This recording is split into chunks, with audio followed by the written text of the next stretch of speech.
attempts. My name is Jyoti and today we are going to talk about an essential teaching tool, that is overhead projector. In our today's presentation, we will first define overhead projector, understand the components of overhead projector, then we will see transparency sheet, learn about effective use of OHP in teaching, and at the end we will see advantages and some limitations of OHP. So first let us see what is an overhead projector. An overhead projector is a device that projects transparent slides onto a screen or wall using a bright light and a mirror system. So overhead projector ऐसा device होता है जो transparent sheets होती है उसे screen या wall पर project करता है. किसकी हेल्प से? दो चीज़ों की हेल्प से.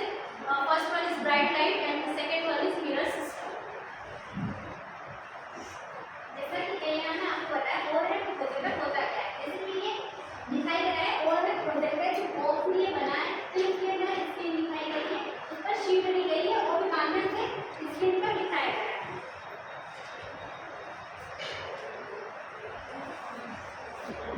Components of overhead projector. इसके कंपोनेंट्स क्या क्या है? पहला है प्रकाश स्रोत. यह लैंप स्क्रीन पर छवि को प्रक्षेपित करने के लिए आवश्यक चमक प्रदान करता है. जो ओवरहेड प्रोजेक्टर दिखाई दे रहा है, जो कि मतलब ये दिख रहा है, रोलर ये क्या करता है? अपनी बल्ब को अपन इसको ऑन कर देते हैं, बल्ब होता है, तो इसको ऑन करने वाली चमक को देता है, फिर ये जाता है फ्रेनल लेंस के पास, फिर चमक फ्रेनल लेंस पे टकराकर फिर इस स्क्रीन को वर्ड टू वर्ड में दिखाई देता है. मतलब कि जो वर्ड होता है, स्क्रीन बड़ी होती है, इस पर शीट रखते हैं, फिर उसमें वो शीट जिसमें हैंड राइटिंग से लिखा रहता है. The third component of overhead projector is projection stage. This is the flat surface where transparent sheets are placed. Teachers can write or draw on these sheets using special markers.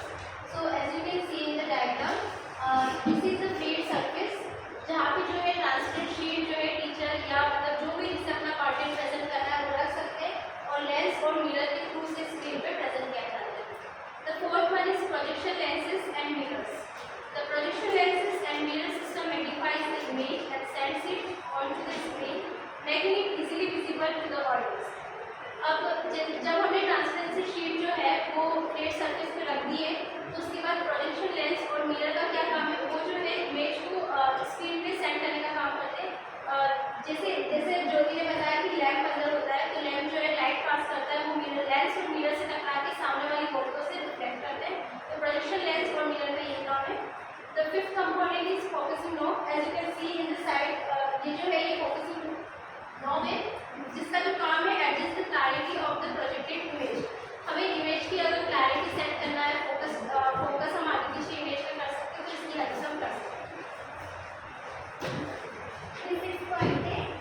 पंखा. जो overhead projector के अंदर जितने component होते हैं वो इसे चालू के ऑन करने पर जो ये कंपोनेंट है गर्म हो जाता है. उसे ठंडा करने के लिए ओवरहेड प्रोजेक्टर इसे ऑन करता है और इसे और लैंप को और इस एयर को ठंडा करता है. फिर उसके बाद ये ऑन ऑफ स्विच.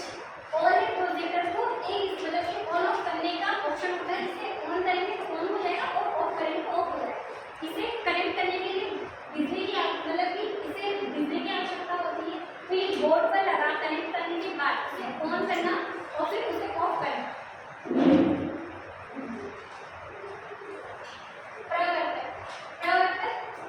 लैंप की रोशनी को लैंप प्रणाली से टकराकर मतलब कि उस डायरेक्शन पर लेके जाता है.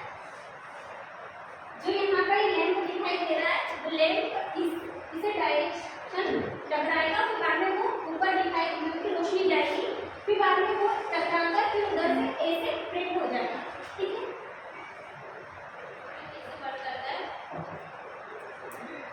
ये जो है फ्लैट सरफेस का हमने शीट रखा और लेंस और मिरर के थ्रू जो सामने स्क्रीन या वॉल है उसमें हमारा कंटेंट जो है वो शो होता है. Next one is transparency sheet. Transparencies need to be developed and designed. Next is transparency sheet. Transparencies need to be developed and designed to achieve the objectives of teaching learning. तो जैसे हमने starting में presentation की starting में कहा था कि जो OHP है हम as a essential teaching tool के लिए बात कर रहे हैं. तो यहाँ पे जो ट्रांसपेरेंसी है उसको उस तरीके से डिज़ाइन किया जाता है कि जो टीचिंग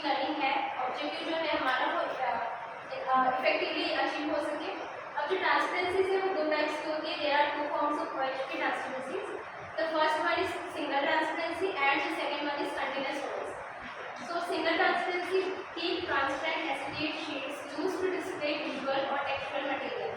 तो जैसे कि आप पिक्चर में देख सकते हैं, जो सिंगल ट्रांसपेरेंसी होती है वो सिंगल होती है. Acetate sheet means plastic sheets जो है जो हमारा कंटेंट प्रेजेंट करने के लिए यूज़ करते हैं. और कंटीन्यूअस रोल्स जो होते हैं binding acetate rolls from one end to another. जो सिंगल शीट्स है उसी को हम एक, for example single transparency sheet है, अगर कोई डायग्राम है उसे हमें प्रेजेंट करना है क्लास में तो हम सिंगल शीट के थ्रू से प्रेजेंट कर सकते हैं. लेकिन तो उसके लिए फिर बार बार टीचर को शीट्स जो है चेंज ना करना पड़े, उसके लिए कंटीन्यूअस रोल्स का यूज़ कर सकते हैं.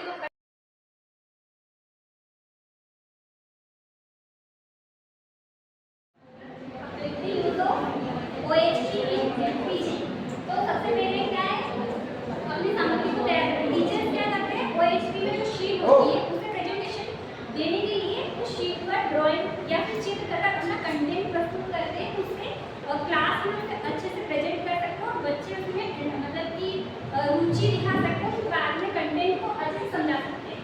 फिर सेकेंड पॉइंट है फोकस है समायोजित है, मतलब बच्चों का उसमें फोकस होना चाहिए. अगर आप शीट पर मतलब कि कंटेंट को ऐसे ही लिख कर लेकर आपको प्रेजेंट कर देते तो बच्चों का ध्यान इतना केंद्रित नहीं हो पाता. इसलिए उसमें मतलब कि ड्राइंग वगैरह या फिर चित्र उस पर ड्राइंग कर बनाकर उससे प्रेजेंट किया जाता है. फिर बाद में इससे बच्चे इंटरेक्ट होते हैं, फिर अपने टीचर और स्टूडेंट में कम्युनिकेशन बराबर होता है. फिर थर्ड पॉइंट है प्रभावशीलता के लिए लर्निंग का उपयोग करें.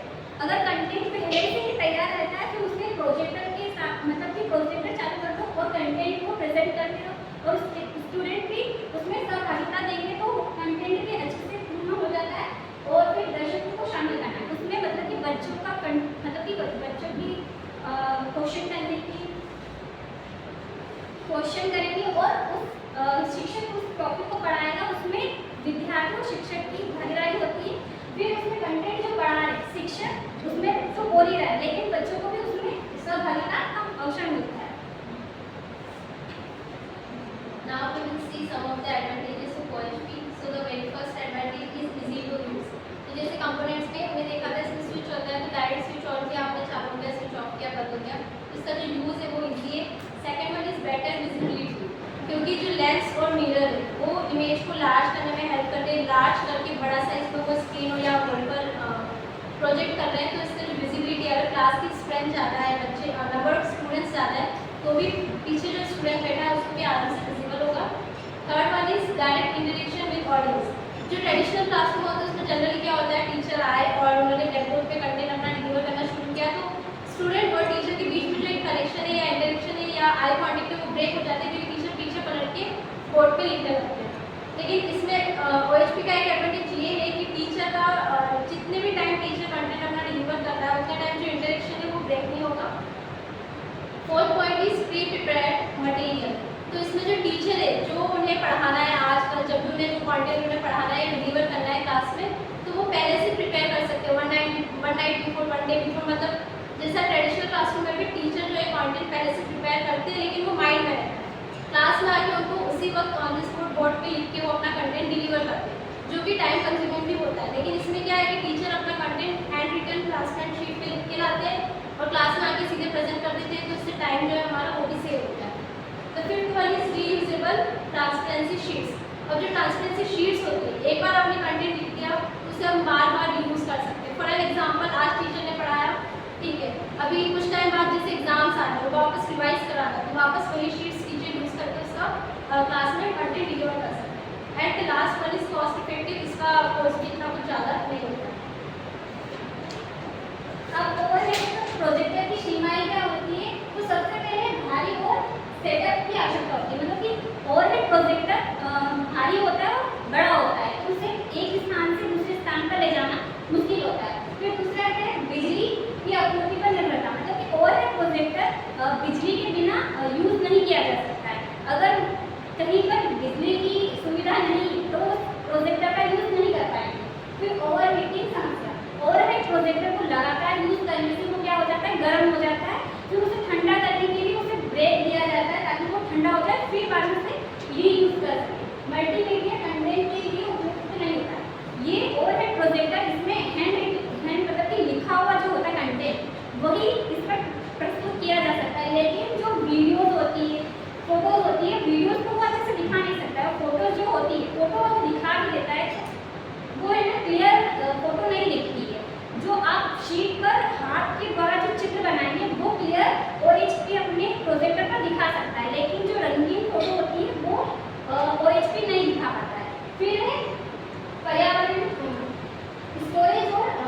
कम्युनिकेट